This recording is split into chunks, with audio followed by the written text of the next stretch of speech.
Salut tout le monde, je suis super contente de vous retrouver aujourd'hui pour une nouvelle vidéo pour vous parler d'un sujet qui me tient très à cœur.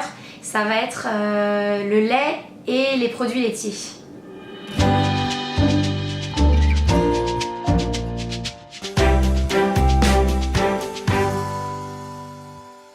Dans cette vidéo, je vais vous parler des raisons pour lesquelles j'ai décidé moi personnellement de réduire, voire d'arrêter totalement les produits laitiers. Quand je parle de produits laitiers, évidemment, vous comprendrez que je parle de produits dérivés du lait de vache. Donc dans cette vidéo, je vais un petit peu partir sur des phrases que j'ai moi-même pu entendre quotidiennement par mon entourage sur la question des produits laitiers. Donc je pense qu'il est important de rappeler que les êtres humains sont les seuls mammifères aujourd'hui connus qui continuent de consommer du lait à l'âge adulte, qui plus est d'un autre mammifère. J'ai très souvent été questionnée par rapport à mon arrêt de consommation de produits laitiers, par rapport au fait que je ne mange plus de viande. On m'a très souvent dit qu'effectivement on pouvait comprendre que le fait de tuer des animaux ça pouvait heurter, mais par contre on me posait la question concernant les produits laitiers, puisque de toute façon le fait de consommer du lait ne faisait pas souffrir les animaux et que la vache avait besoin d'être traite, sinon ça la faisait souffrir. Dans un premier temps, je pense qu'il est important de rappeler le processus naturel de production de lait. Donc en fait, vous n'êtes pas sans savoir que seuls les mammifères produisent du lait et qu'il sert essentiellement à nourrir le bébé. Donc comment ça se passe? Sans vous faire de dessin et d'entrer vraiment dans les détails, on récupère le sperme des taureaux en les masturbant mécaniquement, c'est-à-dire avec une machine globalement. Puis ensuite, on va inséminer une vache quasiment tous les ans pendant plusieurs années de leur vie. Ensuite, une fois que le veau arrive au monde, globalement pour que un maximum de lait puisse être à consommation humaine, on va enlever le veau de sa mère. Il faut savoir que les vaches ont une sensibilité comme les humains, c'est-à-dire qu'elles ressentent de l'amour pour leur veau. On fait généralement ça de manière assez brutale, on va pas aller demander l'avis à la vache. Ensuite la vache on va la mettre dans des box et on va la traire en fait pendant plusieurs heures de la journée. Il faut savoir qu'une vache va donner à peu près 30 litres de lait par jour pendant plusieurs années de sa vie. Et ce veau qu'on a séparé de sa mère, lui il va directement à l'abattoir et c'est ce que les gens mangent du coup sous l'appellation de veau.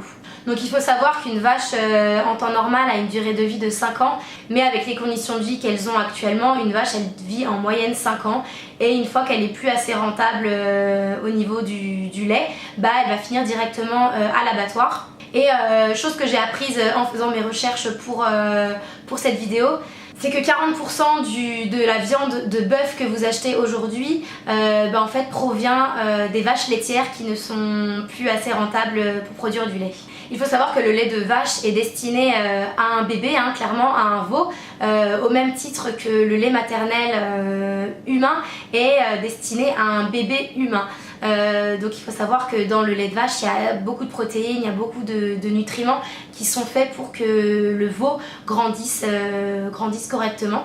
Et à terme, un veau est censé peser 250 kg en 6 mois. La plus grosse partie de cette vidéo va traiter globalement sur les aspects de la santé des produits laitiers sur notre organisme. Une des phrases que j'ai le plus entendues par rapport au calcium, c'est que le calcium permet d'avoir des os solides et que par conséquent il est important de consommer des produits laitiers pour éviter d'avoir des fractures. Alors je tenais déjà à dire qu'il faut savoir qu'il n'y a absolument aucune étude scientifique qui a été faite qui prouvait que le calcium favorisait la croissance. Et en plus il faut savoir que c'est dans les pays où l'on consomme le plus de lait de vache qu'il y a le plus de fractures répertoriées aujourd'hui.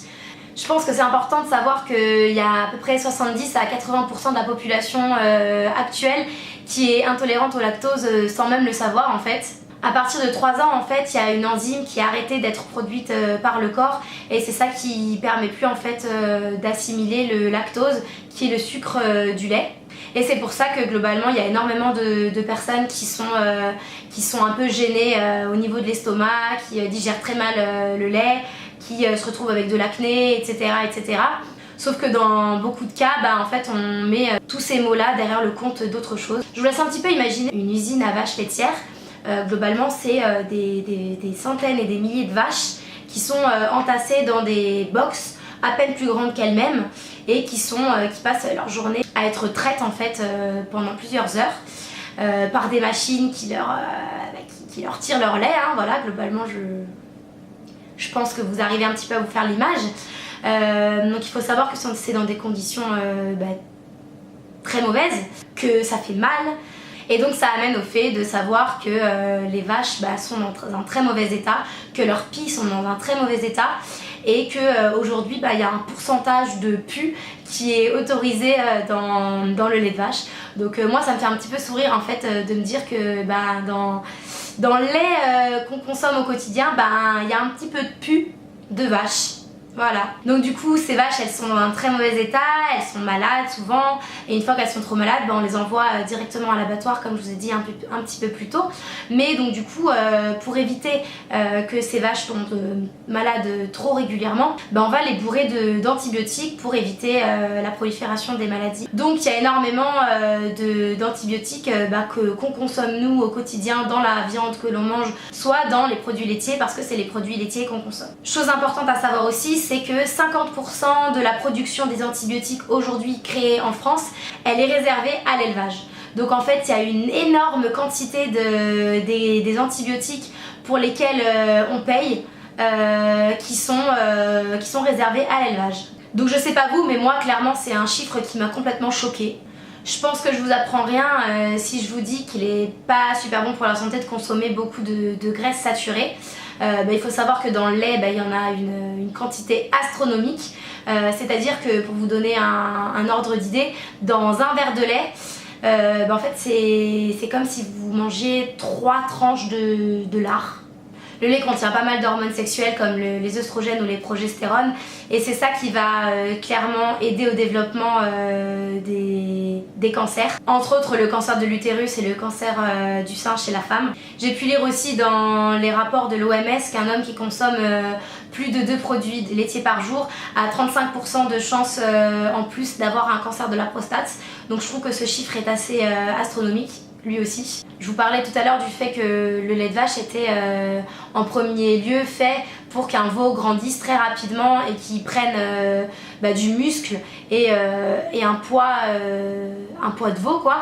C'est justement cette protéine contenue dans le lait de vache qui va faire que les cellules augmentent très vite et vont être favorables à la prolifération des cellules et qui va créer des cellules cancéreuses. Consommer du lait de vache, ça va globalement augmenter les cellules, et lorsqu'il y a une cellule cancéreuse, ça va l'augmenter, ça va la faire pulluler et ça va la faire augmenter rapidement. Donc je vous vois déjà venir globalement en me disant oui mais bon, tes arguments, ok machin, la santé, les animaux, blablabla, mais en fait j'aime trop le fromage, j'aime trop les yaourts, j'aime trop le lait.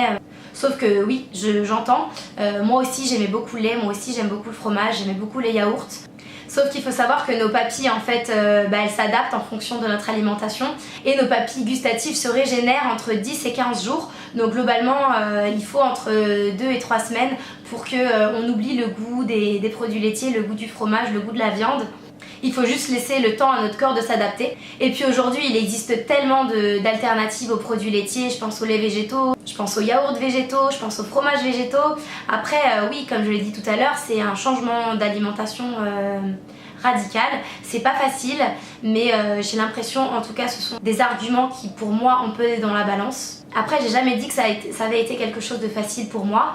Encore aujourd'hui il m'arrive de craquer pour des produits laitiers, de moins en moins parce que chaque fois que j'en consomme j'ai un petit tilt dans ma tête qui me rappelle toutes ces choses là. J'ai appris encore quelque chose en faisant de mes recherches pour cette vidéo.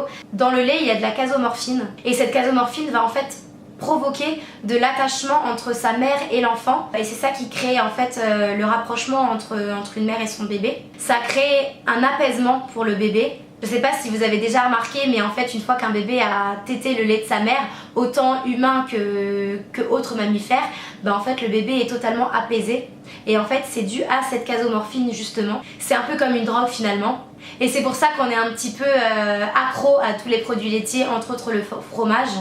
Il faudrait environ 3 semaines pour créer un sevrage et pour ne plus ressentir de dépendance. Donc voilà, j'en ai terminé avec ma vidéo sur le lait et les produits laitiers.